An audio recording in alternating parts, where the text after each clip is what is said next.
worth it. Yeah. It's great. All right, Justin, are you cool if I go ahead and get us started? Let's do it. All right. Welcome everyone to our UKirk Leadership Lab. For those of you who don't know me, I'm Elizabeth Doolin. I am the UKirk Memphis campus minister for Rhodes College and the University of Memphis. Since Jenny is on vacation, I get to be your host today. So glad you are all here. And I have the pleasure of introducing our speaker this afternoon, Justin Forbes.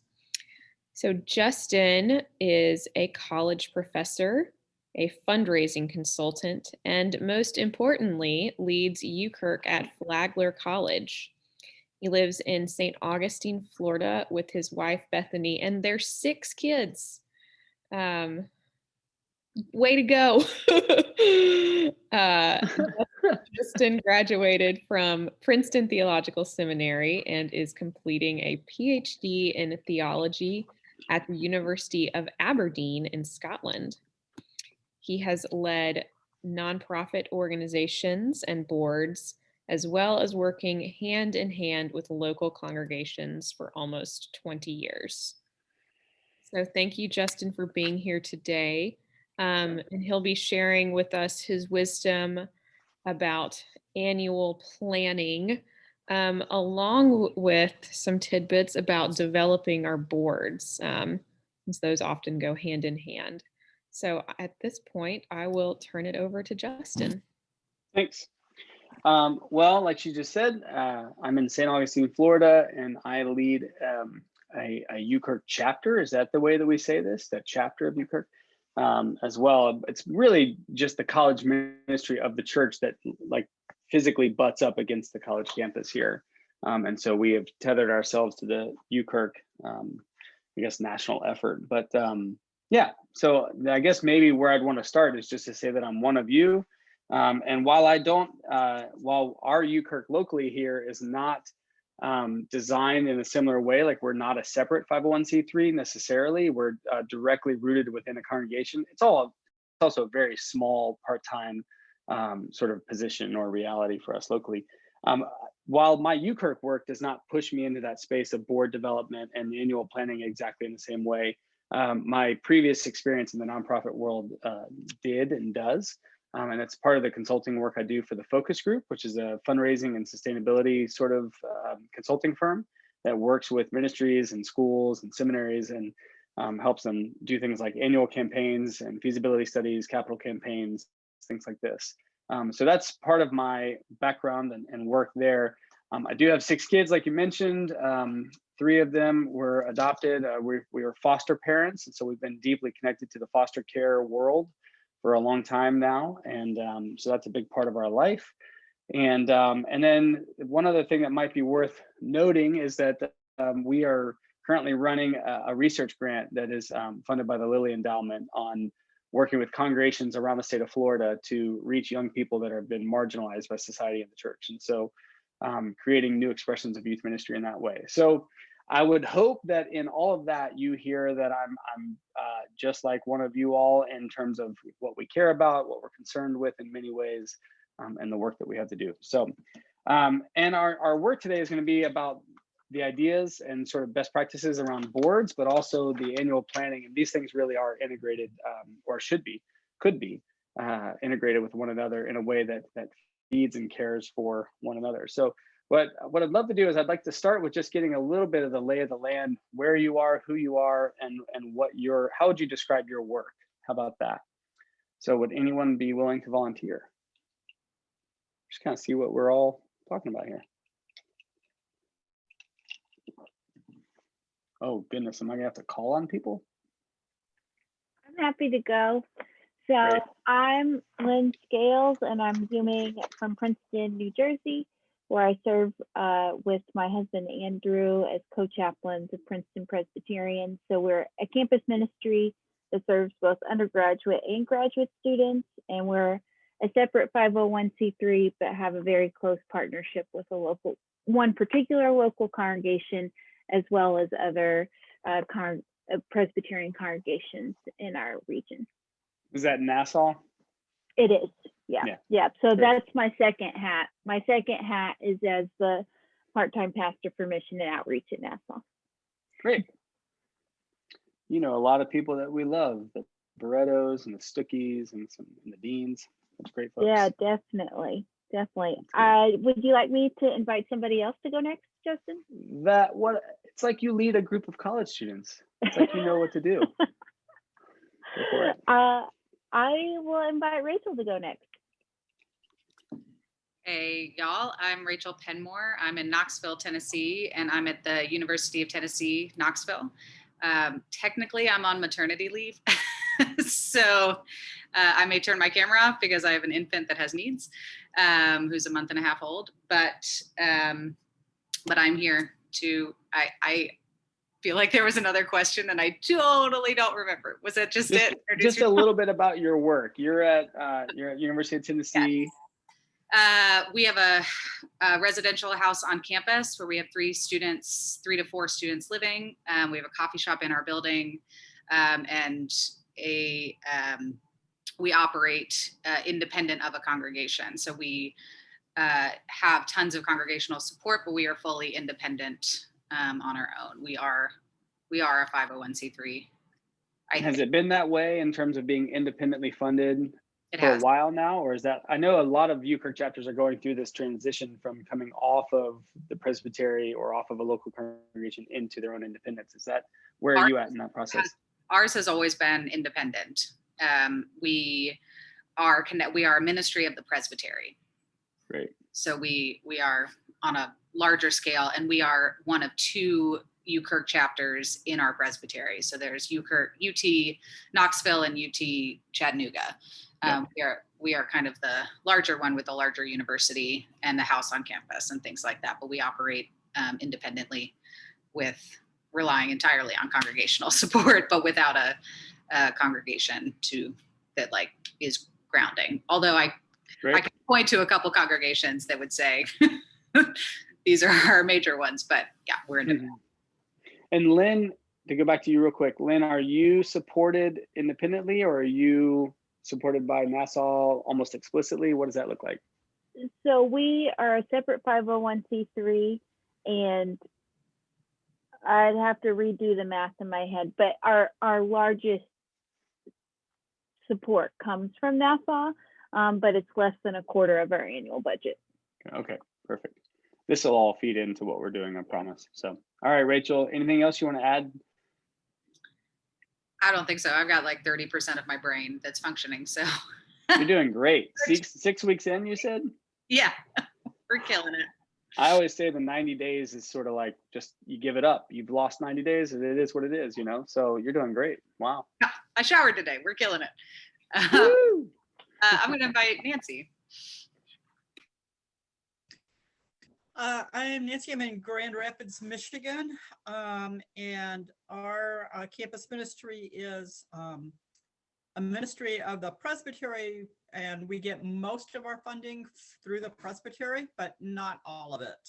And certainly we're looking at decreasing levels of support, so we're trying to think of how we offset that. So you're anticipating that support continuing to diminish? Yeah.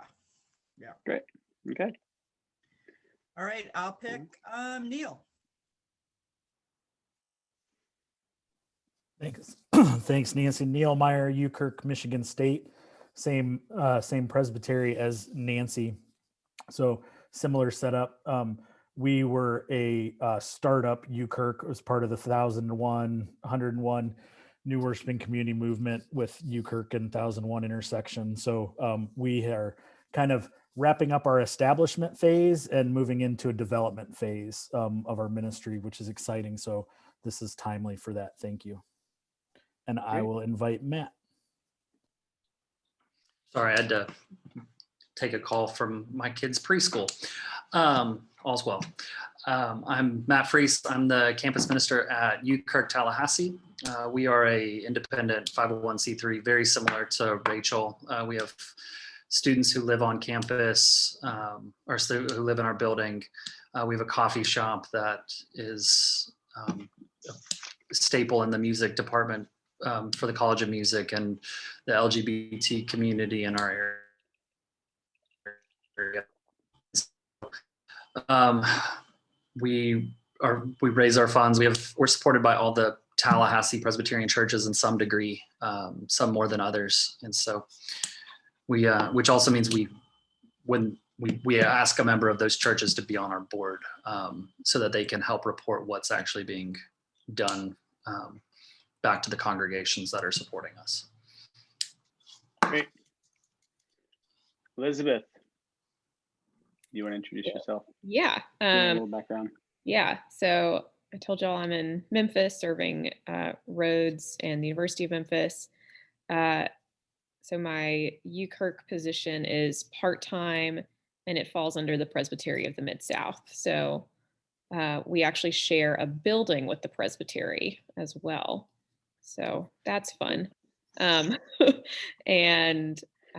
we are predominantly supported by the Presbytery, but also have donations from local congregations and individuals. Great. Very good. Okay, so here's, it's interesting. Most of you are connected to Presbytery. Many of you are independent on your own, but have substantial support, 30%, 40%, 50%, somewhere in that range. That sounds like from a few particular congregations. I'm guessing that you could say these 2 or 3 congregations give the bulk of the support, which is probably the case for many of you. And so, okay, this is good. So what I'm going to do is I'm going to start sort of meta level on some board and annual planning. And then along the way, I would love, I will break up and pause and say, okay, questions, thoughts, queries, what do we need to do with this? But my goal is to like live up here, and then every once in a while, deep dive into particular context as it resonates, or as there's a question that bubbles up, if that makes sense. And so I'll stop and ask for that, but also just say, wait, Justin, stop for a second. I want to ask a question about that if we're touching something that matters for you. And here's the other thing that's important to know about this. As you go through any sort of best practices related to board development or fundraising or planning or really anything, so much of this is going to be sort of eat the meat and throw away the bones. Like not all of it will apply to you directly. Some of it won't be very helpful, and some of it will be gold and really helpful. And that'll be different for different people. So that's completely fine and expected. So just know that you need to take this and make this your own, as well as all the other training events that are coming your way. So I think there's a lot of flexibility in this work. So I guess I wanted to start with sort of mindset around boards and board development first, and then we're going to move from there towards like building teams and the annual planning that can relate to that. And of course, all of these things are going to be correlated to one another. But so questions of like, why have a board? And I did an interesting, I was on a Zoom call with a bunch of UKirk directors in North Carolina recently, and a bunch of them sound like they're a little behind where some of you are, which is you have already had to become more independent in terms of function. And so many of them have been sort of riding this wave of having 3 congregations in a city completely support them, and they're just now being told, hey, you've got 2 more years of that, or you have 3 more years of that, and it's going to incrementally decrease over the next 3 years. And I think that's happening across the country in a number of ways, that UKirk is going to become more of its own 501c3. So it's going to become a lot more similar to campus ministries that exist in parachurch entities, for the better or worse, right? It's going to become, in terms of function and form, it's going to be more related to that. Now, I work with InterVarsity and Young Life and a number of other campus ministries, Campus to City Wesley, a Wesleyan or United Methodist college campus ministry. I've worked with a number of them in different ways, and many of them have presbytery type bodies that support them, or local congregations that buy into the work, but they are still doing the individual donor development and then the individual board recruiting and training and development. And so this is going to be an interesting time within the sort of landscape of UKirk, because there are some people who started doing this work 5-10 years ago that didn't sign up to fundraise or build boards and things like that. And they're going to have to either evolve and adapt with the organization or find a different seat to sit in, And so there's probably some pain involved with that. And there's some adopting of some new ideas that we need to go through, like a bit of an evolution of the organization that's going to be required. And so I think that's part of why we're in conversation with Ginny about providing resources for folks and trying to come alongside people as you go through that. So, I mean, I think to start, this question of why have a board, my guess is that most of us, when we think about having a board or a committee, we immediately go to like death by paper cuts, right? Like endless amount of meetings that don't actually do anything, that just are kind of frustrating and painful, and they feel like they're just burying your calendar. And so we don't want to have an advisory board as much as we want to have what we talk about as a working board. A working board takes real responsibility. Like things will rise and fall with the execution of the task by the working board. An advisory board is another group of people to tell you things that you should go do. And I'm just going to go out on a limb here and guess that you don't need people to tell you ideas of what you should go do. You probably have plenty of your own ideas. Now you might want their insights or how it connects to the local congregations, but we need people who are going to take part of the problem in front of us, or take some ownership and help make this thing happen or not, right? And so there's a gap there. There's some distance between the sort of hopes that we have for a board and then what actually happens, the execution that takes place. And so we want to talk about that a little bit. But this idea of why have a board, I mean, I think sustainability becomes a quick thing that comes to the surface. So sustainability for you, right? Like your own longevity in ministry, your own health in ministry, your own ability to stay true to your vocation over time is going to come through a healthy system, a healthy ecosystem that is allowing you to be who you're called to be and not pushing you outside of that calling too far or too often, allowing you to work hard, but allowing you to take breaks and rest as well. But also sustainability for the organization. Matt, you're in Tallahassee. Sheldon was in that role before. There was someone there before Sheldon. Like the idea that you would be, any one of you in particular, would be at this place for an indefinite amount of time is sort of foolish, right? Like we know that Neil, the way that you're leading Michigan State needs to have, part of what you need to be thinking is who will come after me, right? I mean, this idea of sustainable long-term health to foster a community that's doing ministry in this way indefinitely, like that's part of what we have to be thinking about now. So there's an aspect of your investment that you will never realize, that it will be for this legacy of having faithful witnessing communities on these campuses indefinitely. And so that's part of what we need to have in the back of our mind. That's why it's a bit worth it. Come on, Rachel, really? You're gonna put a little baby in front of us? That's not fair. I have zero choice in this. I know, but that's such a fun distraction. Okay, all right.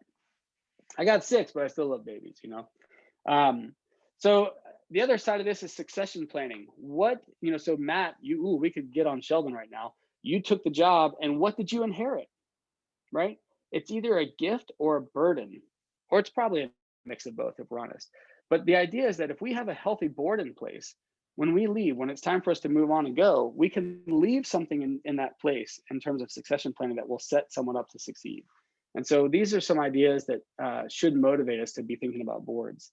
The other thing I want to talk about is capacity building. So how does a board not just tax you, but rather build capacity for you to go do the things that only you are sort of qualified or equipped or called to do yourself? So there are 1,000 things that you can get busy with, right? 1,000 things that you can get busy with.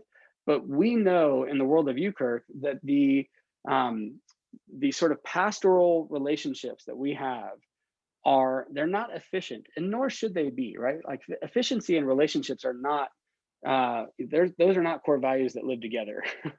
Like when I'm meeting with my students and I want to just go for long walks around downtown St. Augustine to hear them wrestling with their faith life or their families of origin or their sexuality or whatever it might be, right? I want to create space for them to hold that space and be with them and have a ministry of presence that's not thinking about the other thing I got to go do, right? That's always our work to do this. And so ideally a board would begin to address some degree of that. It builds capacity for you to free you to go do the things that you're called to be doing. And then last, I would just argue that ministry should always come out of a mission community is the way that I would want to think about these things. And so fundraising, development of an organization, it's no different. For some weird reason in the fundraising space, there is this idea that you eat what you kill, you kind of go this solo endeavor, you're on your own. And then ministry, we think about it as a communal effort. Well, I don't think that that's really the most faithful way to think about fundraising. I think fundraising, just like our ministry, should be done out of community.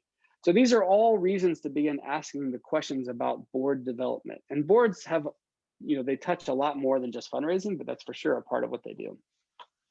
So sustainability, succession planning, capacity building, and then also just an effort to be more and more faithful over time. These are reasons that we want to be wrestling with, why do we want to have a board? Questions, thoughts, concerns? Anyone want to say, nope, you're crazy on that one? Anything in there? All right, we'll keep going. So, and again, this is just trying to establish the why, like what's behind this. Characteristics of a board. I would want to describe a healthy board as a community.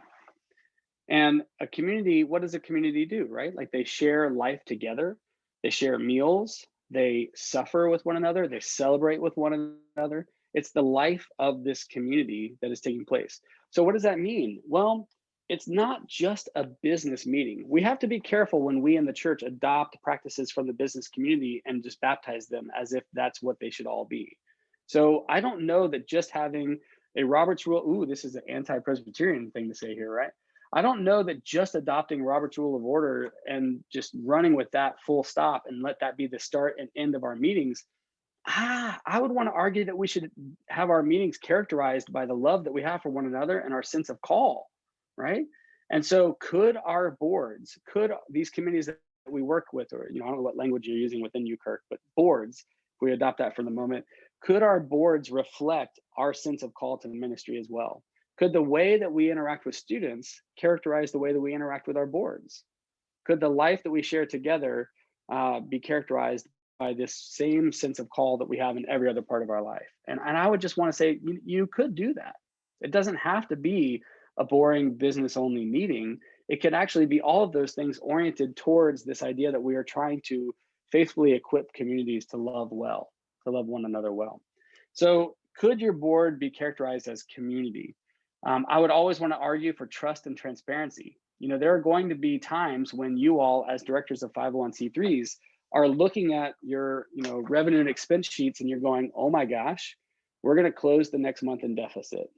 We're going to be out of money, right? Or you're going to have some sort of crisis that comes up and takes place. Something inappropriate happens or something goes down that just, it's not good. In my early 20s, when I was the director of a nonprofit, I would have tried to hide that, and I felt pressure to only present really positive, hopeful things to my board, right? With time, I realized that was like probably the most foolish thing I could be doing because I was carrying those things alone. I didn't know how to handle them. And you know who did? Like the people on my board that were older than me, that had more experience, and they had a wisdom and perspective that I just didn't have. And so the idea would be, could we build a team of people that we actually have some trust and some transparency with, and that we're willing to say, how I'm doing? You want me to really answer? I'll tell you how I'm doing. I sat with a group of students who one of their friends took their life, 2 or 3 months ago. And that's exactly where I need to be, right? And it wore me out because it was just devastating. And so if I'm walking into a meeting right after that, of course I'm coming in flat, right? Or maybe I shouldn't even go to the meeting. I mean, like, these times when we give ourselves away, and I'm an Enneagram 2, I'm a raging empath. So I'm just like, give me all your suffering and I'll make it my own. This is a great idea, So I know that about myself. So I need to have people in my team that I can say, I'm miserable right now because I just did this for a couple hours and it's exactly what I should be doing. And I'm exhausted because of it. That's fine. But if we don't have a culture of trust and transparency on our boards, then we have to walk into those meetings and put on a facade that says everything is great and everything's fine no matter what, which then, by the way, we're telling other people that's what they have to do themselves. And that's not what we want to do. So community, trust, and transparency. I would want to argue that we could actually have fun with our boards. Why not? I don't understand why we think boards or meetings have to be the most boring, painful thing we've ever done in our life. Like, I just want so badly to tell people who do campus ministry, whatever you do with middle school, high school, college age students, go do that with adults in the community. And it's a breath of fresh air. I was a director of a nonprofit in the Palm Beach, West Palm Beach area, and I was meeting with this big fancy pants hedge fund manager guy down there on the island, Palm Beach Island.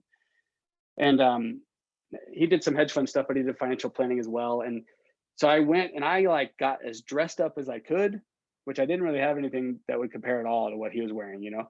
I got as dressed up as I possibly could. And I went to go to his office and I took all his formal paperwork and everything. And I was meeting with him about giving. And he said, Justin, what are you doing? You know, and I'm like, what do you mean? And he goes, why are you dressed like that? I've never seen you dressed like that in your life. You know, why are you acting that way? And I'm like, well, I'm just trying to like fit in to this, your office. I mean, this, look at this place, you know? He said, Justin, one of the most refreshing things about you and our work together is that it's actually more like real life. He goes, people come in here and they kiss my butt all day long because they think I'm going to be able to make them millions of dollars and everything else. He goes, what I like about you is that we sit on my back porch and we have a cigar and a glass of wine together. And like, it feels like real life. And I was like, oh, good. Cause like, this sucks. I don't want to be doing what I'm doing right now at all. I would so much rather do that. So we agreed we're never going to meet in his office again. We'd only meet on his backyard. And he was only willing to meet with me if I brought good cigars. And I just said, here I am, Lord, send me. But the point is that we can actually have fun. So like the way in which you share joy and laughter and play and friendship with your students, we can do that with our boards too. So things like a board retreat, for example, it can actually be enjoyable. You know, you could have an overnight board retreat and I'll promise you right now, the best things that will happen are not going to be on the agenda. It's going to be in between. It's going to be the times in between. It's going to be the lingering together after a meal. It's going to be the thing that you never planned happening that happened. And it was sort of like, oh my gosh, I can't believe that just happened, you know? So it's creating space and holding that space for those sort of moments to happen with the board. Another characteristic of a really healthy board is that there's a sense of ownership. We want to invite people to own what's happening. It's not just yours, it's this community's. So what would be the big win is if you have people on your team that they look at this and they say, I want to make this thing happen. I want to see UKirk happen in the same way that I want my own business or my own congregation or my own family to succeed. You want them to have solidarity with you. You want them to share in the burden, which is both, you know, suffering and joy, the burden of this ministry. So that's why I think things like transparency and fun and trust and community, they all sort of move together towards sharing a real sense of ownership of this ministry. And I think we just need to say that. I'm a big fan of candor. Let's just say the thing that we're thinking. You know, when we're talking to people about what does it look like for this to be successful, or how do we define the win, or paint a picture of what it is that we're hoping for when we're trying to communicate expectations, we can literally just make the distinction. There's such a thing as an advisory board and a working board. And a working board, they own this stuff. They take it and they make it their own, and they bring their own resources, their relationships, their networks, their own, creativity and energy. They bring it to the table, and they want to make it happen. And that's what I really need is I need people to help make this thing happen so that we can get about the business that we have before us. So ownership becomes a big idea. And I would argue that, you know, all the way through our conversation today, we're going to be looking from 1,000 different angles at what giving away ownership looks like. And then finally, in terms of a characteristic of a board, I think the questions that we want to be asking are who, not what kind of questions. The who question, you get the right people in the room, they're going to end up doing a lot of the right things. This is classic Jim Collins, Good to Great, you know, book on leadership. And again, you know, I'm not baptizing the whole book, but there are parts of the book that are great. But he has this picture of the bus and getting the right people on the bus and getting the right people that are on the bus in the right seat. Not everybody on the bus should be in the same seat, right? And so, you know, I'm realizing about myself, I love to preach like 6 to 8 times a year. I don't want to preach more than that. It just empties me out, right? Like I'm an extrovert. I want to be with people. I'm an ideas person. Like that's where I want to be. So for me to like give a sermon what it's due is sort of draining. And I don't know that it actually utilizes my best gifts. And so I've really said, hey, I think I belong on the pastoral team at a church. I just don't think I'm supposed to be a senior pastor who preaches, you know, however many times a year. So we got to find the right seat for people. And therefore it's a who question, not always a what question. So you don't necessarily start with, oh, I need to find someone to fill this particular role on the board. You start with, this is the right kind of person. Where's the seat that would be life-giving to them on our board? and just free them to be who they are, right? Those kind of questions. So community, trust, transparency, fun, ownership, who, not what. Questions, thoughts. These are just characteristics of a healthy ecosystem or a healthy board. Anything in there sound like, ooh, I want to do more of that, or oh my gosh, I've never thought about this before? Or anyone had success with some of those pieces? Lynn, go ahead. Sure. I think there's a lot I resonate with what you're saying, and I know it has been in somewhat with the capacity building piece. I've really been impressed, and it's a small thing, but we always open our board meetings with devotions, and who offers those devotions rotates each time we meet.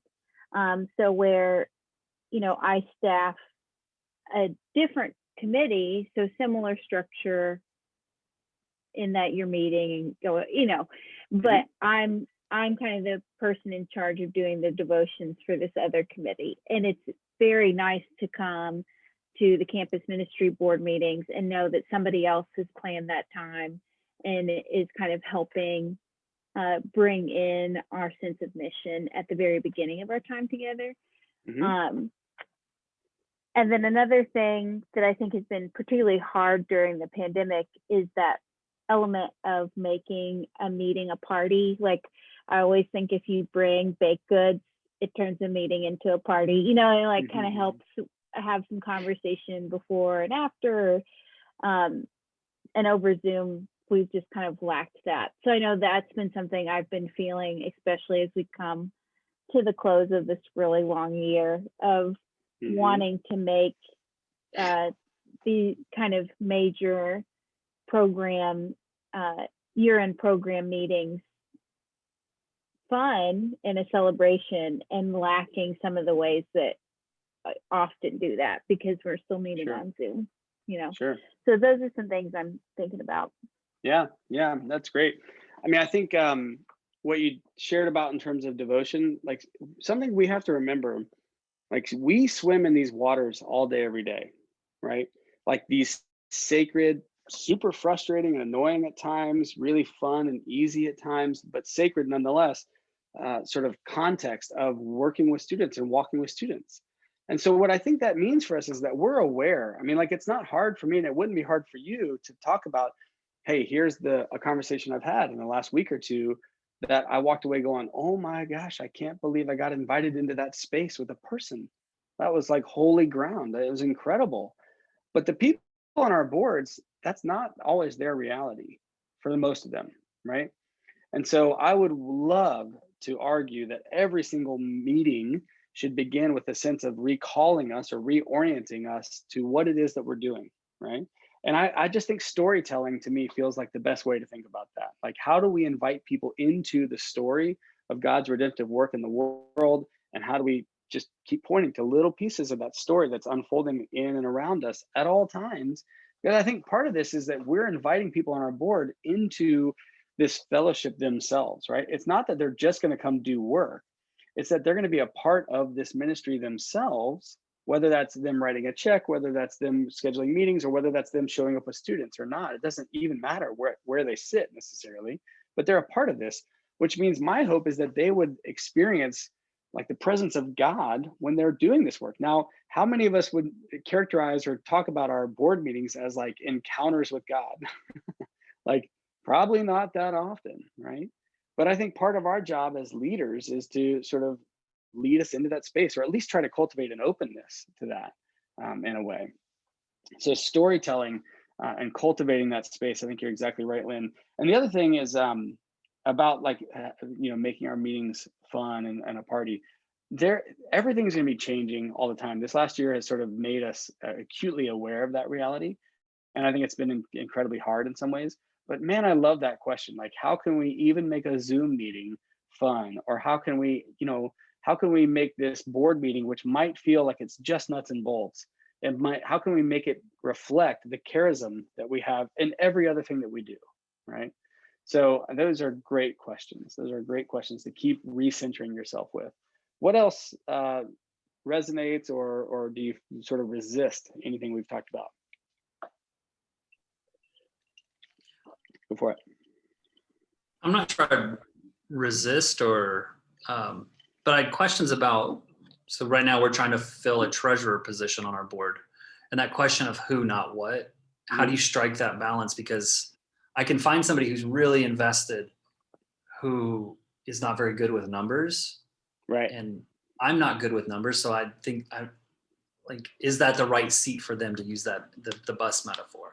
Sure. So how do you find that balance? Yeah. So, I mean, there's always going to be this moment where you have a very particular need that you need met, right? I would just say that, yes, we need to find somebody who has those particular gifts or those sensibilities. You know, I always say that like everyone needs to be praying that they'll meet a bean counter, like a CPA, that can sort of compensate for their inability to do these kind of things. Like most nonprofit directors I work with, most are not actually gifted at that side of things. And they need to go find someone who can resonate with the sense of mission or ministry or whatever. And at the same time, nothing makes them happier than to like live in QuickBooks, you know? So we've got to find those people. And so it still becomes a who question within that scope of what, maybe is a way to think about it. So, I mean, you could definitely start with a have a need, right? But I would just say that in the beginning, if you're forming a board out of nothing, I would want to be looking around for the who first and then the what. And then there will be, you know, as you play that out, you're gonna have to like replace people as they roll off the board or something like that to say, okay, well, we need a new person who's in charge of this particular piece, right? Or some of you might, I forget who it was, it may have been you, Matt, that has like 4 congregations and there's a liaison from each person, right? Well, that creates a constraint, right? So now we need somebody from this particular congregation to be here. Well, that is a what kind of question, but then you can still default back to who after that and say, okay, now we need to look at the who and figure out how does that work, or who would we want on our team. I mean, the other thing I like, sort of a litmus test, and I don't know, I mean, I don't even know if this is like a faithful way to think about this, but I talked about it as like the grocery store test, you know? Like if I see you at the other end of the aisle that I just turned onto, am I ducking down a different aisle? Or am I gonna be like, oh, there's Matt, and I wanna come down that aisle and say hi to you? If I'm hiding from you in the grocery store, I probably don't want you on my board. You know what I mean? And I don't know, what does that say about me that I would hide from people, right? That's another question, but that's another day. But you just have to think, like there are certain people, and we all know this, certain people who build other people up and make them feel, you know, wow, like it was like a breath of fresh air to encounter that person. And then there are others who like 90% of the time, all we're doing is talking bad about other people or being critical or negative, you know, and it's like, wow, that was a cool wet blanket that I just put over my whole life. That was great. Now what do I do for the rest of the day, you know? So I think part of this is to say, we want to have people who will reflect our ministry in the community that are going to be builders of people and at least positive, hopeful encounters, you know? So again, it's back to this who and character of the board kind of a question. What else? Anybody else have thoughts, questions about this? I'll read this list real quick. Community, trust and transparency, fun, ownership, who, not what. Anyone have any particular challenges around this right now? I can talk again, but I want to, I don't know if there's anybody else that hasn't talked that would like to jump in. Okay, not seeing anybody. So thinking about ownership, you know, I can look at our board and there are some people who've been just amazing at taking ownership and really helping us get some work done. And then there are others that show up to differing degrees, you know, and I think in asking them to be on the board, we've asked that question of who and felt like they would bring the gifts, but then maybe it's just not the right time, you know, with the rest of their responsibilities to actually be able to put in the work.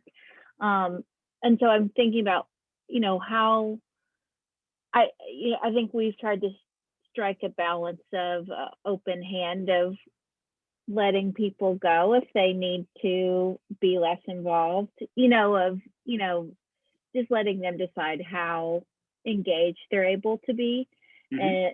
But also how do we help build that ownership in if it's not necessarily in somebody's personality too, of like diving in and being Right. engaged.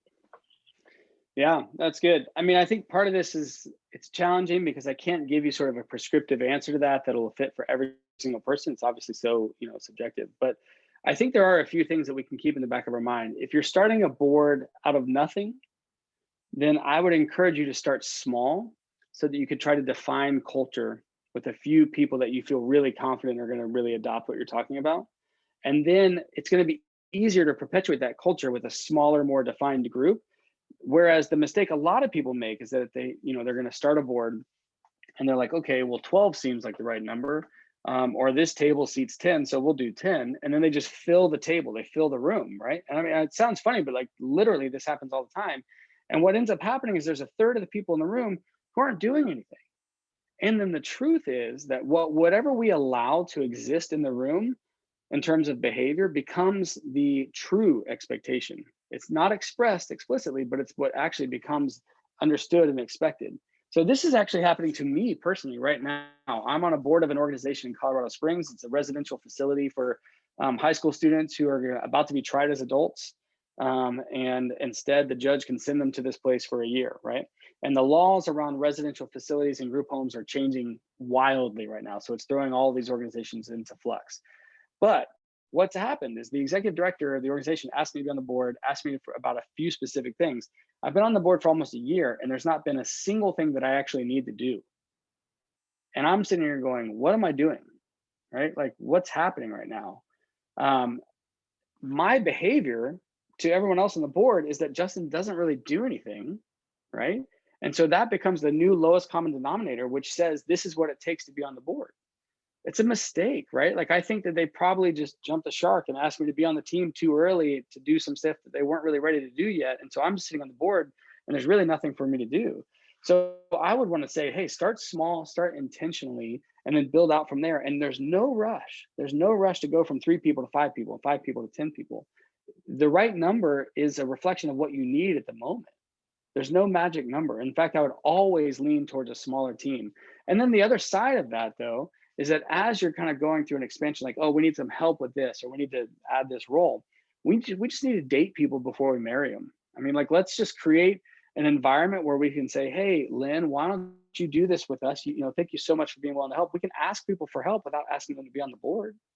And let's do that for a year and let's just see how it goes. Let's create a safe, low stakes environment where we can try these things out and test the waters before we make any commitments to one another, right?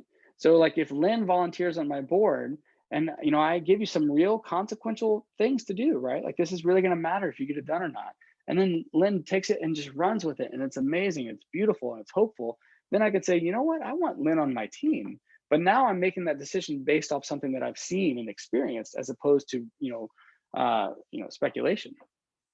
So let's create some safe, low stakes environment spaces to let people do some things to help us because people are, asking, this is so great. I'm so glad to see this. If you ever need anything, let me know. And that's a lot of times that's just sort of like rhetoric. But sometimes we can take people up on that and say, hey, actually, I could really use some help around this. But we don't have to put them formally on a board in order to get their help. So I hope that addresses your comment there, Lynn. Rachel, I feel like you have a question. Yeah. I do. So for those of us that inherited a board, and in true Presbyterian fashion, it is steeped in the tradition of how we have done things. And with the solid Presbyterian 3-year term, and so you can't, like, I'm not getting turnover quick enough. Like this is my first, I have not been at this position very long, but this is kind of my first year. I'm starting to get those. I'm getting to pick some people to put on there. Mm-hmm. But prior to this, the board, my board has a very strong reputation of just being there in name and not in purpose. Mm-hmm. So I'm like totally down with everything that you're talking about, but I'm working on like a 12-year, like I'm like rolling people off very slowly in order to do this. And right. implementing any kind of change requires all kinds of avenues to navigate. So Right. it feels less simple than Hmm. just finding the right people and put them in the room. It's like I get one person every year, maybe, Right. and I'm working Yeah. against tradition. Hmm. Yeah, I totally understand. So starting a board is one thing, and that's my experience with UKirk so far is most of the people I've worked with are in the process of trying to start a board that will actually take responsibility for fundraising and things like this. But there are people, and I've worked with a bunch of people who the reality is just they're moving to a town and inheriting a team, right? And it's handed to them and said, "Here's your board." And so I would just say that what you want to look for is those. Try to find the early adopter. You ever seen that movie or like the little film of the guy? It's like at a music festival and he starts dancing on the side of the hill and he's the only one dancing. Do you know what I'm talking about? Anybody? Nobody. Rachel does. Okay. So it's like at a music festival and there's all like hundreds of people on the side of this hill and this guy just starts dancing. He's kind of going, going all out, but he's totally by himself. And he honestly, he looks like a fool in the beginning. And then like after about 30, 45 seconds, one other person comes over and starts dancing with them. And then like a little bit later, 2 or 3 people, and all of a sudden the whole hill now is dancing. Like what we have to do is we have to be willing to be the person who kind of looks like a fool, is doing something different in the beginning. And what we need to keep our eyes out for is who's that early adopter who will come and dance with us to start. So are there early adopters who are in your existing inherited community who could begin to value things like having fun when we're together, or would value things like trust and transparency, or would value saying, hey, we want to reframe our board and start to think about it this year as a community. How are we a witnessing community or a mission community? How are we living out, fellowship? Or, I'm working with one congregation right now that their mission statement is to practice the all-encompassing hospitality of Jesus Christ. Well, like my dissertation's on hospitality as a Christian practice. And I'm like, it's going to mess with you if you actually follow that to its logical conclusion. How far do you want to go? Right? A theology of welcome can be hard, so you got to find some early adopters. And then I would just say patience is going to be key with you. And every new person that you recruit into the team is going to make a dramatic difference. As you have some people roll off and some people roll on, I would very seriously be highly selective with the people that I bring in, and just start with that and just know that it's going to take some time. And it's not like your goal is just to get rid of all these people. My guess is that by the nature of them being in the room in the first place, not all of them, but some of them would be open to what we're talking about. They probably would be. They just have never been invited or shown what it means to be on a board. They had these other ideas of what it means to be on a board that has sort of backed their way into what it means to be on your board. And so we can be gracious and understanding about that and try to find the early adopters who help us move in the right direction. But I'm not pretending that's easy. I recognize what I've been in that situation. I moved to a town, inherited a board. 6 months in, I telling my wife, like, what have we done? Like this, oh my goodness, this is a nightmare. And it took about a year before we made any real difference or progress in that way. So I'm thinking Neil. about I'm thinking about the ownership in the form of invitation. So are there best practices for when doing the asking of board, whether it's new folks rolling on, like in Rachel's case, or just anytime there's an opportunity? I'm wondering what are the best practices we can embed a sense of ownership in the initial invitation to serve? Mhm. Yeah. Well, and I think it's simply, I think humility comes into play here. Like we need to admit that we need something outside of ourselves, right? Like I can't do this and I need your help. So a local nonprofit here just recently asked me to head up their fundraising efforts as a board member. And the statement was, I'm working with so many college students, so many high school students. I know that I need to do a good job of this, but I feel very clear that my highest and best use of my time and energy is over here with students. And I need your help to free me to go do that, right?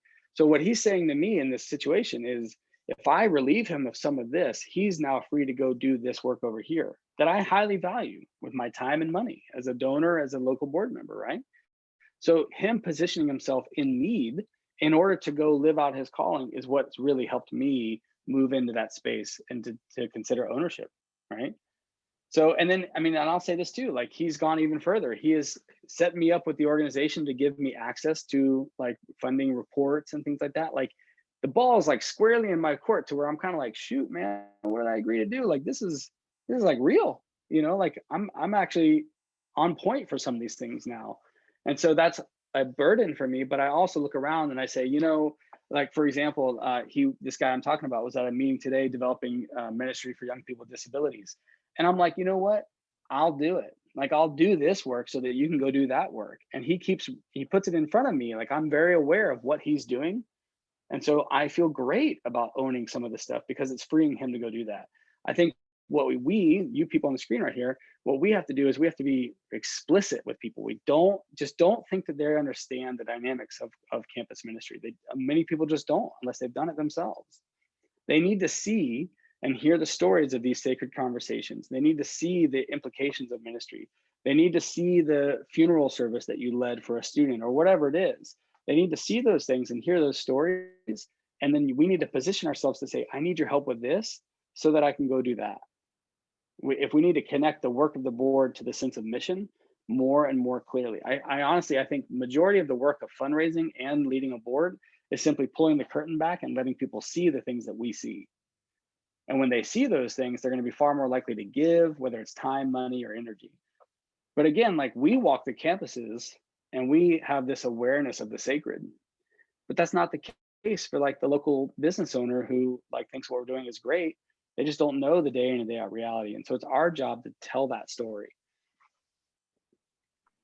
I would add, Justin, one way that we found that's really helpful at telling that story outside of our kind of regular ministry reports that we give at our board meetings is over the summer, you know, we don't have any board meetings, but also we have fewer students around. And so we invite each board member out for a one-on-one conversation over coffee. And like that's a time where we've been able to extend really particular invitations, but also hear feedback from them as individuals and just kind of dream together. And build relationships so that then when we are all back together, there's a sense of knowing one another a little bit more too. Yeah, absolutely. I think the challenge I found there is it's not something we necessarily require, but it's an invitation we extend. So those folks that are more like not taking on as much ownership as I thought they might, you know, are the ones opting out of those invitations. And we haven't wanted to necessarily force that, but that's something I've noticed. Yeah. I mean, I feel like the more we can help people connect the dots with what we're doing and not force them to live in the land of assumptions, the better off we are. And so for us, like for my own, and again, my UKirk is a tiny little thing compared to what you all are doing, but my UKirk here at Memorial Pres, like there's always this question of the relationship between the church and the college. They literally touch each other, right? The campuses touch each other. And so about 2 years ago, we started saying, hey, we have some students that could be really great youth ministry interns, children's ministry interns, communications interns, getting involved in serving in different ways. And so I started to lobby and say, hey, I'd like to have some of our students be readers of the scripture. Like we're in a high liturgical setting. So we want to start putting our students in as lectors. We want to start putting our students in different ways. And all of a sudden, it wasn't like UKirk actually changed all that much, but the visibility had changed. The way that people understood what was happening changed. And so now all of a sudden, everyone thinks it's amazing. Well, it's no different than it was like 2 years ago. It's just that it's more visible now, right? And so I think that's been part of our storytelling work in my congregational setting has been to put students up front. And I also look at that, I'm like, this is like sort of vocational discernment for some of them. I have 3 students heading off to seminary this fall, and it's like, I want them to go try this on here and now and, go and see what it's like here so that you can go then. Matt's taking off. All right, man. Great to see you. So, all right, shall we keep moving forward? Any other questions, thoughts? Elizabeth gives a thumbs up. Nancy has an inquisitive look. We're doing well. Okay, let's keep going. So some best practices for boards. And this will be just sort of some rapid fire type stuff, but if there's anything in here that you want to talk about, we can go back to that. So part of this is that we need, and this relates to what we were just saying, storytelling, paint the picture of the win. So often we invite people to be on a board or to be a volunteer with us, and they don't know what it is we're actually trying to accomplish. We might give them some inputs of what to go do, but we're not describing the output. And so I would argue that, especially with boards, and if we're working with high caliber people, they don't need to be, we don't need to babysit them with the inputs. We need to paint the picture of the output and let them bring their expertise, skill, insight into how we get from here to there. So there's something about that. There's some balance there that needs to be played with, I guess. But essentially, the idea of painting the picture of the win and defining what the win looks like so that people can know where it is we're trying to go is a pretty big deal. So we need to, at every turn, always just be thinking like, what is it that we're trying to ask people to do and accomplish? And have I communicated that? I would argue that consistency is just so important. I mean, this is true for our ministry with students. I think we've all experienced the lack of consistency this last year. And so we can see that that was a bigger deal than we maybe valued before. But I would argue that our boards can meet 4 times in the fall, 4 times in the spring, don't need to meet over the winter break, don't need to meet over the summer break. And like, we can do that. Like, that is plenty of times to meet throughout the year. Some people can get away with less, but as you're trying to build some consistency and as you're trying to get some momentum on your side, I think 4 times in the fall, 4 in the spring is great. And I would do the same time, same place, same day. So second Tuesday for lunch, you know, whatever it is, like pick something like that and get into a rhythm so that it can be more predictable. Our job when it comes to a board or volunteers for that matter, we need to try and make whatever it is we're asking people to do, we need to make it easy for them to say yes and easy to succeed as much as we're capable. At the end of the day, we can't take the work from them and do it for them. That's not the goal, that's not the point. But if we can make it really clear what we're asking, if we can make the path from here to there very clear and then let them go do it, then we've done a good job of setting people up. But we need to do a better job of making it easy for people to succeed. So consistency is a part of that. And then I'd say like having roles, like some of us are going to have a far more defined sort of board. So, you know, Rachel, like it sounds like you're dealing with like a mini session, right? I mean, like, I would hope that not all of you have to do that because that could just be laborious. I love our polity, but at the same time, like little wiggle room would be great. Yeah, so I mean, some classic board roles, you know, the chairperson, and I would argue that the chairperson's job is to hold grace and accountability together, okay? Grace, insofar as we recognize that everyone here is a volunteer, it's not their job, right? So if someone at the end of the day can't come to the meeting or can't do a thing, we understand and we say, thank you so much, like we totally understand. Can we put that at the top of your list for next month? Would be a way to think about that. But accountability also, like, we got to ask people like, hey, how did this go? You said you were going to do this thing. How was it? Right. And like, did you get that done? And I mean, in this way, like holding these two together, I think it's best to just talk about it at the front, middle, and end. Just keep bringing it up. Like, we want to be a community that holds together grace and accountability. We're serious about you doing the things you said you would do. And we understand that life is happening, you know? And so we got to hold these two together, grace and accountability with the chairperson. I would beg to have somebody who's in charge of finance or like treasurer or something like that, and that they would actually be a part of a subcommittee that focuses explicitly on fundraising. If you have a heavy burden around your work with fundraising, there needs to be a team of people that's all they do. 3, 4, 5 people. It's a subcommittee of the larger board. The chairperson of your fundraising team or your development team, however you talk about it, reports back to the board how things are going with fundraising. But there needs to be a few people that there's no mission drift, there's no ambiguity, like we are here to raise the money and here's how we're going to do it, that kind of a thing. And I'm actually working with 6 UKIRK directors right now, most of whom are in North Carolina, I believe, on building best practices around fundraising, to build an annual campaign and to, you know, put a team together for that and focus on that. So there's more help there for you if you need that. But we've got to have some people who are looking at the numbers with you, and that there's full transparencies and they know, okay, we closed last month X amount of dollars ahead or behind. Ooh, what does that mean? You know, how are we going to stay out of trouble? Things like that. I would argue that you could have some people around events. There are people that want to help. And if you have 1 or 2 bigger events a year or 3 bigger events a year, there are people who can come alive around that. And they have this gift of creating spaces and bringing food together or bringing themes and decorations. Like there are people who have those gifts. Let them do that. Like you don't have to be the one to do that. We can ask for help around that. So events, and then also in our setting, I think it makes a lot of sense to have some congregational care people who really focus on, are we communicating out to our congregations well? One of the biggest traps that we can get in, especially those of you who sit at the intersection of multiple congregations within a presbytery, if we don't do a good job of communicating out, we shouldn't expect them to keep coming to bat for us. I just think that's true, right? I don't think that's actually true in terms of mission or ministry, but I think it's true in terms of expectations or realistic expectations. So, and it's not hard to do necessarily, but we can literally have someone on our team who's from this church or that church. And if they represent 30 or 40% of your budget, it's worth doing that. To say, okay, we want to make sure that you are well equipped to bring your whole congregation up to speed on what's happening with this. I'd be happy to come on a Sunday and share a minute for mission or whatever it would be in that church and talk about these things. So congregational care. And then the other thing I'd say is that part of your, a role that could be existing in the board is volunteer care. And I don't know what your volunteer teams look like, but a lot of the organizations I work with have, a bunch of people who are volunteers.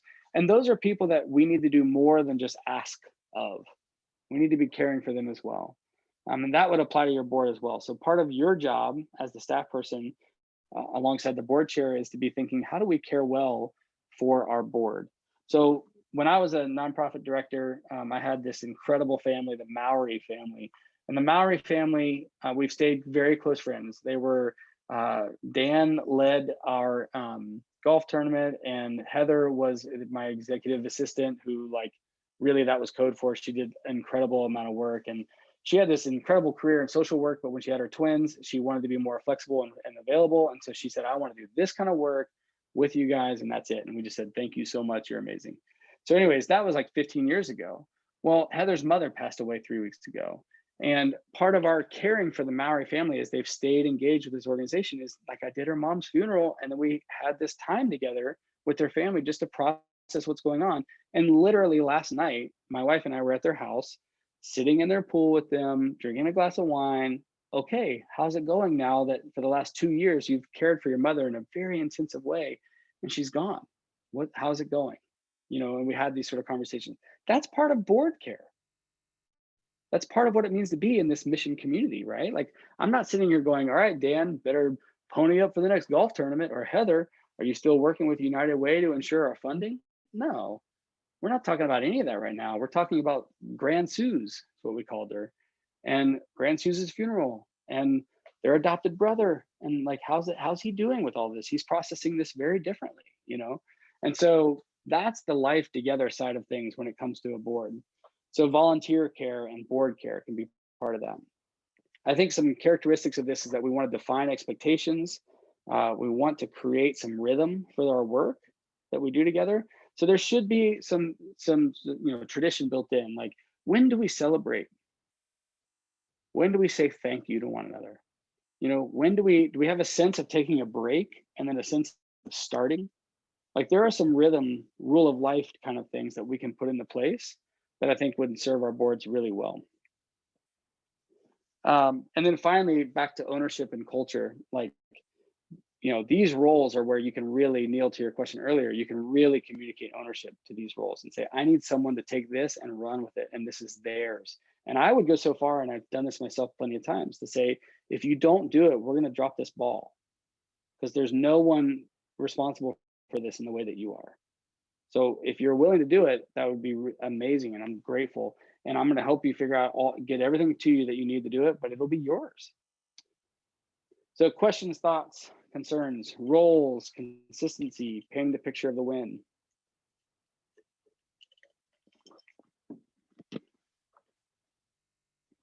Anybody? Okay. Keep moving. I don't see anybody jumping. All right. So I want to shift now a little bit to annual planning and the way that this integrates with boards. So I'm going to show my cards here a little bit real quick. All right. So in my office, I have this massive whiteboard, and I live on the whiteboard. for better or worse. I have one at home too. Don't make fun of me. But I am a big believer in mapping things out. Okay. And so I think that we actually, because we live alongside the academic calendar, we live in the academic calendar as much as we live in the church calendar, really. UKirk does. And so I think that we could begin to map out the year looking at fall move-in dates, right? Christmas break, okay, summer break, we'll go to summer school, we have spring break here. We can begin to create some scaffolding to our sort of plan for the year. And we can anticipate, especially if you've done this for a year or two or three, you can begin to anticipate peaks and valleys. You know when it's going to be slammed and it's really busy. And you know when there's a little bit of breathing room. Like right now for me, I can actually get work done in my office because students aren't here. It's amazing. Like it's really helpful for my dissertation. But like we worked really hard to create an office that is welcoming of students, and then it worked, and we're like, oh crap, what are we gonna do now? But the idea would be, how do we map out the year and begin to anticipate when we have a little more margin or when it's a little tighter? And when it's a little tighter, maybe that's not like move-in week is not the best time to schedule a board meeting, and final exams is not the best time to probably schedule like some big event with students. And we know these things, but I don't know if you have this experience or not, but so many people find themselves recreating the whole thing every single year without knowing that you have some templates that actually could function to create some predictability for you. Like they can create some rhythm to the year. So I'd want to adopt this idea of a rule of life, but put that to our whole year. And then have one category that says with students, with volunteers, with board members, with fundraising. Like there's a rhythm to the year for fundraising. It's not a good idea for you to schedule a major fundraising event during move-in week or during spring break, right? It's not a good idea for you to do, but you could do like in July and August, before move-in, you could actually say, I'm going to try to have some meetings with some, congregational leaders who are our annual supporters. Like I've got a little more margin here in these three categories, so I can apply some extra pressure into this one category of congregational care or something like that. Like you can begin to anticipate these things. So I'd want to say we want to look to create rhythm through our year, and we want to build in breaks. And when we have major things that are on the calendar that we know we need to accomplish, we need to start looking back and say, okay, well, if we're going to have that big trip, I mean, we do this with ministry stuff easily, right? If we're going to have a spring break trip, we don't announce it the week before, right? But for some reason in our fundraising work or in our board development work, we tend to do that effectively. Like we'll actually, the week before something or 2 weeks before something, we'll try and have this new idea that we share with people or that we're trying to accomplish. And people have not come up to speed with us around that work. And so it's our fault. We've left them behind effectively. So how do we build in breaks, anticipate peaks and valleys, build in celebration? Again, like when do we celebrate? How do we say thank you? One of my favorite things that we stumbled into a little over 10 years ago is we would have what's called a partners in ministry dinner. And we would rent out a room at a restaurant, and we would invite our top 40 donors, our board members, our volunteers. So it was about 60, 70 people there. And we would just have a meal together, and there would be 10 minutes sort of State of the Union address. How are things going in this ministry? And we would tell one story, and it would be myself and the board chair. And the board chair, she would say, hey, we're so grateful. If this room of people disappeared, this whole ministry would be gone. We're just so grateful for all that you mean to this ministry. And then I would tell a story about what was going on with the ministry. And then we would just say, enjoy, be with each other. And you get 60 or 70 of the right people in the room, they're gonna have an amazing time. The first hour was just wine and cocktails and wine and appetizers, no agenda. And people are not used to there being people who curate space for that kind of fellowship with one another. So when are we going to celebrate? When are we going to rest? When do we start? Those sort of anticipatory actions that we can put onto a calendar can help create some rhythm for us in that work. I really believe we got to work hard, but we got to rest hard and play hard too. I'm all for all three. And so mapping these things out can help us notice, oh my gosh, every March I've got my spring break trip, but I also have this fundraising event, and I have to do this thing for the presbytery at that meeting every March. Why have I agreed to do all three of those in the same month? Is there a way I can move one of them off, right? And year to year, we find ourselves resenting that month because it gets too hectic or whatever. But we don't change it the next year. So we got to try to anticipate that. The other thing I'd say about our planning is that it tells a story about what we value. So what we believe and what we value should be reflected in our time commitments. One of my closest friends from seminary, oh, I mentioned earlier, Nate Stuckey. He wrote a book called Wrestling with Rest, and it's a book about Sabbath. It's a phenomenal book. But I love him because he he talks about the way in which most of our organizations and congregations, institutions live as if Sabbath is not an idea at all, right? And so how do we return a sense of the Sabbath even in our sort of corporate work or our executive work or our congregational leadership work? And I think that's like a really challenging idea. Like our budgets should reflect our core values, right? Or I talk to my students about theological rocks, like these ideas, these core theological commitments that give shape to everything else, right? Like our calendars, our budgets, our boards should be a one-to-one word and deed continuity sort of reflection of that work. And so, you know, what kind of story is our calendar telling? What sort of story is our board telling about who we are in the ministries we lead? What sort of story is our ministry telling? Right? I mean, these are like maybe sometimes hard questions to ask, but really good ones. So I'd want to argue that, and when we get into some planning and we map that out on the whiteboard, if you're me, or on paper, like most people, you have to sit back for a second and look at it and go, okay, am I being faithful to the way that I say I want to do this work? Or am I drowning my volunteers in busyness? Am I putting unhealthy expectations on people? Am I not communicating my expectations and then I just resent them? That's not a win. You know, how am I doing this? And so I would adopt this whole concept of a rule of life and look at that for your volunteers, for your board members, for your students. And, you know, you get into, I don't know if you see this all over the place like I do right now, but design thinking is like the buzz, you know, how do we design for or something? Well, I think we should be designing each semester with some of these questions in mind. Like, what kind of board do we want to have? And what's the charism or the character of that board? Things like this. So questions, thoughts, mapping things out, anticipating peaks and valleys, understanding that about yourself in terms of, oh, this is always a pinch point in the year. I need to plan around that. Anyone have experience with that, or does that sound familiar to anybody? I don't know if you're like me, but like every professor is like completely worn out by the end of March. And I love my students and I'm like, go away, right? I'm sure many of you feel the same way. Maybe you don't, maybe you're just better people than me. But you just start to realize like, I probably shouldn't put a whole bunch of relationally intensive work at the end of the spring semester because I'm worn out. So anybody notice those peaks and valleys in your own annual rhythms? Go ahead, Neil.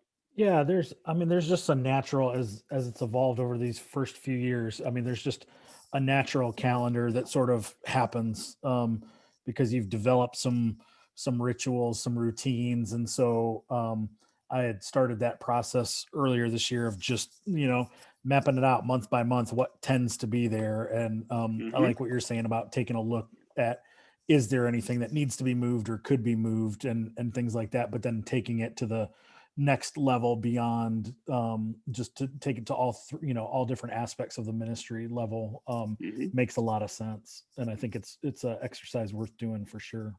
Yeah. And I love the word you use is natural, right? Like there is some natural flow to the year's calendar. So why do we want to fight that? Like you can fight it and try and swim upstream all day long if you want, but I'd rather say, okay, like I know it's going to be a little more intensive here, so I can back off these other things and put that a week earlier or a week later. It's okay, you know? So, and I think one thing that we completely underestimate is the recovery time that we actually need from certain things. So if you're going to be away for a week with students on some retreat or some trip or something like that, like we're talking right now about taking a bunch of students down to Puerto Rico. And I'm like, oof, like if I do that during spring break, what that means for me is when I get back on like Saturday or Sunday, I'm back in the classroom on Monday, like, oh man. And then it's the spring and I'm already pretty worn out. So like, how are we going to like mitigate the effect here, you know? So we need to look at these natural rhythms, and then there might be times there's no way around it and we just have to say, okay, how do we mitigate? But there are other times when we can say, no, I'm not going to do that here. I'm going to do it here instead and smooth it out. But noticing that natural rhythm, I think, is really important. Lynn, oh, Rachel. One of you. Rachel, if you want to go first, this is kind of a specific question, not about the rhythm, though. Go for it, Rachel. Okay. I guess I'm thinking of, so you're talking about natural rhythms. This past year feels like it was all unnatural rhythms, right? So I had a natural rhythm and then COVID hit, and I couldn't plan for the year because I was changing things every 24 hours, every month, sort of thing. So and there is still an element of that coming into the fall. Like we didn't get spring break or fall break last year. Right. Yeah. So there was no element of rest or anything. It was just grind for 2 straight semesters. Right. So and we're not sure if we're getting it. It is in place right now, but I hold everything very loosely because of this past year. So it feels a little like I love your whiteboard. I love the idea of creating a plan and all of those things, but there's also kind of a very jaded element of me that's like, all that's going to go to shit. None of it's going to work. It's like, I need that plan. And then I need like 4 contingency whiteboards to be ready for when they take away spring break or when we do have spring break, or, it feels like, it feels hard to just be able to, like, you just like nonchalant create a natural rhythm. And I'm like, nothing is natural right now. Everything's COVID. It's just so, yeah. So before I comment or respond to that, I feel like I should just open the floor. Like, we've all been living in the same sort of like plan and then just getting reality. How do you all deal with that?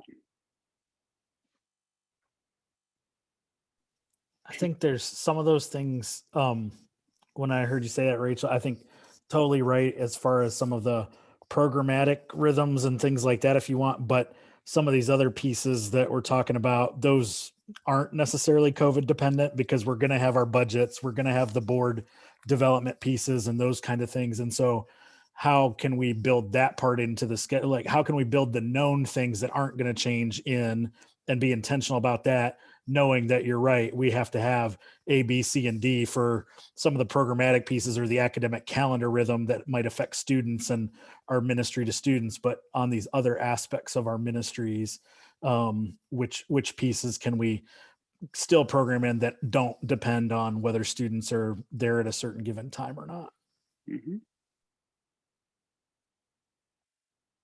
Anybody else? I think the thing I've noticed is with having to adapt to the different changes is I definitely feel like this has been a very long year, and I just feel like I need more rest, and that's something I need to be more intentional about building in, and we've tried to think about for the summer particularly. But for us, we did a lot of adapting, moving in-person things online or some kind of hybrid model for some of the pieces, which was great. But then also we let other pieces go and just said, we're not going to do this year, and just kind of put it on the back burner. And every time we did that, it was a relief. So right. Those are some of the ways I think I've been approaching it, at least. Mm-hmm. Right. Yeah. I mean, there have been I literally was on a call with a Pentecostal pastor in town here. So part of my job at the college is that I'm perceived as like the front door for any religious entity whatsoever to the college. So it's an odd reality. Anyway, so I'm meeting with this Pentecostal pastor I've come to love. He was a trader on Wall Street for 20 years and then had this like crisis of faith and then realized I need to be a pastor. So he's this incredible pastor in town. Well, they've dissolved their whole church because they just undid it, right? And I'm like, good Lord, that's the beauty of a connectional church. That wouldn't happen here. But anyways, they got to a point where they were so burned out because they never were willing to not do a thing that they were planning on doing. And there was zero reflexivity with their schedule, zero grace, zero understanding and embrace of limitations and boundaries and like the sort of cumulative toll and tax that has been taken this last year, none. And so their elder team and the pastor, they all just said, we're done. And they just folded up shop and walked away. It was tragic. I think part of what I hear in you, Rachel, is like, hey, there's been so many things that have like died on the floor here of planning, that like, how are we even supposed to approach this next year? And I would say there are a few things, like Neil said, that you can anticipate, like we're gonna do this one way or the other. But there are other things that like maybe what we need to be doing is not looking past one semester at a time and saying, okay, here's our plan for the semester, and we're gonna do the best we can with what we see in front of us. And I would just say that this is the way that we need to talk about this with one another. Like I'm still a planner. Like I still, my whiteboard, my obsessive planning, it's like my default. It's like my safe space for me. And I have to be willing to hold it loosely and say some of these things are not going to make it. And I think we've all had to adapt this last year to say like, let it go. Like, we just can't. So, but the more we talk about that with the board, the better that will be. Because previously, if I wouldn't have talked about that with my board, it would have felt like my own personal failure, right? Like I would have internalized that. I would have been, full of shame, and I would have felt like a total failure. And, I would have felt embarrassed going to the board about things. Now it's sort of like, okay, how do we do this in a way that makes sense? And I don't want to get, make these elaborate plans like that trip I was referring to. We've already said like, we're not going to do that this year because we don't know what this year is going to look like. Why would we pick up a new thing that's going to be really involved and require intricate planning when we could do something else that that we could literally the week before still do or not do? Like let's just pick our battles wisely this year. And so I'd say one of the things that we can always come back to is when it comes to this kind of planning, we can look at this and say, what's the core of who we are and what we're doing? I mean, throughout this entire pandemic, I've been able to say, okay, student, I'll meet you in the backyard of the office and we'll be 6, 8, 10 feet away from each other, whatever, and we can still talk, or I'll Zoom with you and we'll still be together. Like there are ways to do this that embrace our current reality. And again, I could fight upstream on that all day long if I want, but like nobody's winning there, and then I'm just exhausted and resentful and, drink too much bourbon or something. I don't know. I mean, like it just becomes not a good thing for me to keep fighting in that way. So, but I hear you, there's nothing normal about this last year. And I hope to God that like we can return to some degree of normalcy, or at least consistency with whatever it is we do have to offer.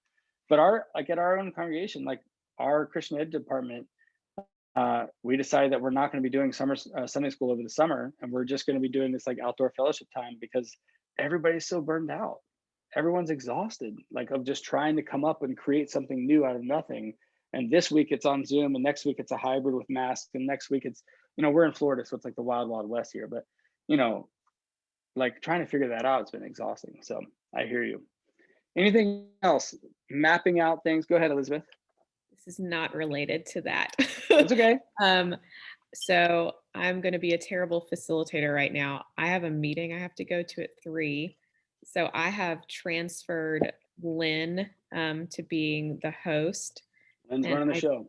I trust that Lynn will close everyone out very gracefully. Justin, it was great to meet you. Thank you for being here. I appreciate it. All right. Yeah. Bye, y'all. Thank you. Take care. We're heading to the finish line anyway, so don't worry, everybody. We'll let you go soon.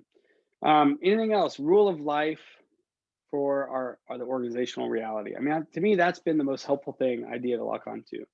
In the same way that I want to establish a rule of life for my own spiritual life, I want to establish a rule of life that speaks to the character, charism, culture of the board, of my volunteers, things like that. So plans, mapping things out, creating predictability in that kind of sense. Anything else there? Okay, so here's what I would want to be asking myself if I were you. Do I have a plan that I can lean on? And when I look at my plan, if I simply execute what has been planned, will I have done the things I needed to do? That means you have a good plan. If you could feel good about that, right? So in my fundraising capacity, like my fundraising coach capacity, I would say, okay, let's map out the work that you have for the year. And I want you to just not have to think. I don't want any decision-making to be a part of this. I just want the plan and the work of doing the plan or planning the plan up front. I want that work to be the sort of executive functioning discernment process. I want that to be when you do that kind of work. And then I want the plan to be not on autopilot. Obviously, you still have to do it, and it's contextual, it's reflexive, all that kind of stuff. But I want the plan to serve us so that like 99% of the decision making comes out of play, you know? And so when you map out your work with students, when you map out your work with volunteers, when you map out your work with your board, can you look at that and say, you know, if I just follow the roadmap, I'm going to get to where we're trying to go this year. And the destination, I would argue, isn't necessarily growth or more money raised or anything like that. It's just faithful, right? Like we are creating the spaces that we're called to create. We're cultivating the spaces that we're called to cultivate. So that I would want to map this out and look at it and say, if I follow this roadmap, has it taken me where I wanted to take it? And I'm a big believer in noisy systems. So I would want to bring a few people in and look at it together, like a board member, you know, a student, and say, okay, if we did this for the year, does that feel like it's scratching the itch? Does it feel like it's doing what we're trying to do? Like, are we accomplishing our goals here? And literally, I did that with some students. Where was it? Maybe this is like maybe 2 years ago now. Gosh, this last year is just sort of like, did that happen? But 2 years ago, I was with some students and I was saying all this, and they're like, you know, Justin, this is awesome, but like, we want to have dinner at your house. And I hadn't really thought about that. I just hadn't thought about planning that all that much. And they're like, our favorite times are when we're sitting around the fire pit in your backyard. And so I was like, okay, well, let's plan one of those a semester. And then we look at the semester and realize, okay, when is it not going to be a super stressful thing to add that to our schedule? When does it make sense and it's humane? You know, it's kind to ourselves to do it at that time. And so we could do it. And they loved it. They were all about it. Like that was, you know, something they took so much more ownership over, was having that time together in the backyard with nothing planned, no agenda, just being together. So I wouldn't have been aware of that if I hadn't invited other people into the discernment process, is the point, right? And you'll have board members, you'll have donors, you'll have people like that that will say to you things like, hey, it'd be really helpful if you would come and do this with this congregation on a Sunday once a year or once a semester or whatever it would be. And you know, this little bit of pressure applied this time of year will go a long way. So that sort of like noisy system or feedback is pretty valuable. So what do I want to do? What will it take to do it? And then when should I schedule time to help make it happen? These are kind of questions we're going to be looking at the calendar. So if you have an event here, you want to look back a couple months and backtrack to what's going to take. It's all common sense stuff, but we haven't really applied that same logic that we do with students to our board work and to our fundraising work. Questions, thoughts, concerns?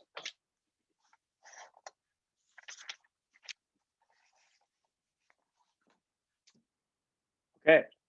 Any context specific questions or scenarios that you're thinking, this all sounds great, but Justin, you don't know my reality. It looks like, if you do that, you wouldn't say these things.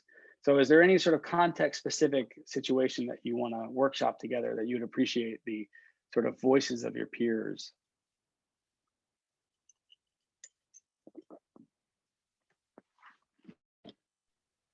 And I can also stop the recording now too, if folks Ooh. feel, you know, more comfortable